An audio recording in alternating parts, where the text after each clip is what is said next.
We've all probably heard that story, right? Someone we know, our friend, whatever, invests 100 Rand or $100 today. In a month's time, he reinvests that 100.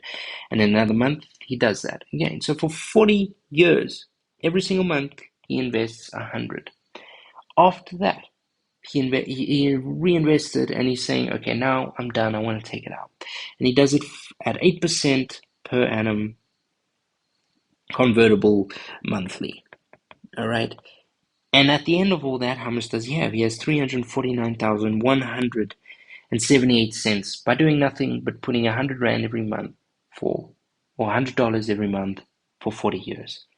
Amazing, right? And if you put another zero by that, it's increasingly bigger. If you put 1,000 every month, all right? And today's video, we're going to be looking at the basics of that. We're not going to be able to do that, but we're going to be looking at the basics. So to understand compound interest, you have to understand the difference between compound and simple. So if we had simple over here, and we put compound on the right, what is the difference? Well, obviously there's a difference in the formula, right? Our simple is A, our accumulated value is equal to the principal, P, 1 plus I, our rate of interest, times T, right? The number of years. Whereas compound is equal to the accumulated value is equal to P, again, the principal amount, 1 plus I, the rate of interest divided by N, which is the number of times it is converted per annum, and T, which is the number of years again, and then N. All right, we'll look at the N part of it when we look at nominal versus effective rates of interest, which we'll do in a different video, right? So how does this differ? If we said we invested 100, okay, and we did it at 10%, and we did it for 2 years, and again, the same thing, 100 at 10% for 2 years, all right?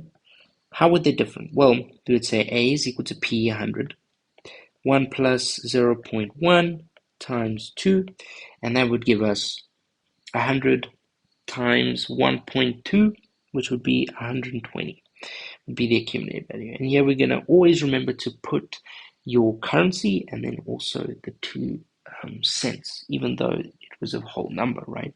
And here again, we have accumulated, and here it's going to be 100 again, but here it's going to be 1 plus 0.1. It's convertible once per year because this here is percent per annum. And here we have T, the number of years, which is 2, and this gives us 121 Rand and 00 cents. Now, why is that? Why do we have one more of whatever currency? And the reason for that is because in compound interest, we reinvest, which is so cool. So after that first year, we gained 10% of interest, right? And 10% of 100 is what? It's 10, right? So we expect that after 1 year, we will have 110, okay, which is, it's cool, right? But after another year, we have 121, but our interest rate is still 10%. How is that possible?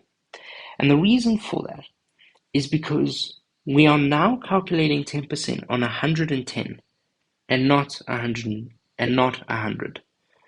Whereas in simple interest, we are calculating it at 110% the whole time. Compounded, we are now looking at the interest for this 110. So we're including the interest. And the most effective way to see this is in a graph. Okay? And this graph will show us why this is. And this graph is so cool because it literally just shows us in a picture why there is a difference between these two. So again, we had this principal amount of 100. And here we have T1, here we have T2. T1, T2. And at the end of the 2 years, we have 120, here we have 110. Here we have 110 still, here we have 121. All right, so we can put a point over there, a point over here, and this should actually be higher, this 121, right, compared to that. I mean, it is slightly higher. And here on the same thing, on the left-hand side, we'll have this. But you can see that on the left-hand side, if you looked at our last video, we have a straight line because it's 10% per annum. We have this linear equation, right? And I explained that in the last video on simple interest. But here on the right-hand side, we have an exponential graph. It grows exponentially, which is such a cool word, and it explains it so well. It just grows, and I'm trying to draw it perfectly.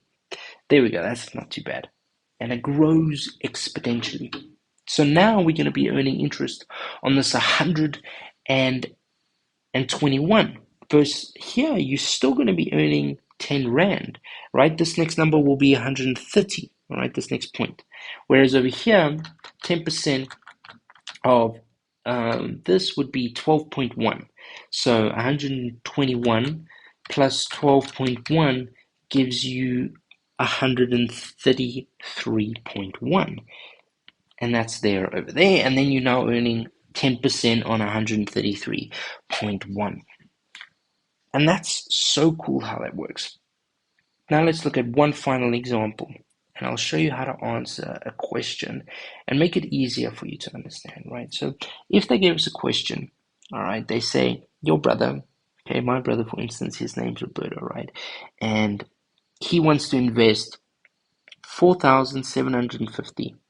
Okay, let's make it dollars. He wants to invest this for 7 years at 13% per annum compound. How do we answer this question? Now, because it's compounded, it will help you answer this question. You can always draw a timeline, right? Timelines help all the time with finance questions. Okay, and here you have T0, right? This is the present, right? At the present, he has this 4,750. At T1, T2, T3, let's say this is T6, and then finally there's T7. How much does he have here? How much does he have there? How much does he have at the end? With compound interest, remember, you're always reinvesting the interest. So he earns interest for this amount, you add it to that, and then he earns interest on this new amount, and it goes there, and then it's this new amount, and it goes there. And this will help you a lot when you're doing with annuities, and let's say he then reinvests another 100 over here and 100 over here. But that's not what we're doing today. Okay, we'll do that definitely in another video. How much does he have at the end? That's the question. Well, we can say A is equal to this accumulated value at the end of the 7 years would be the principal amount, 4,750.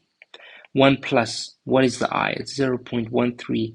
It's only per annum, right? So it's convertible once per year. Again, we'll deal with nominal rates of interest in another video. All right, and then we have T, which is the number of years, which is 7 converted once per year, and you get your final answer, which is $11,174.88. That is the final answer. Super cool. I hope this video helped you so much. If you have any advice on how to make me better at making videos, I'd love to hear it. Thank you so much for watching this video. Stay healthy, stay safe.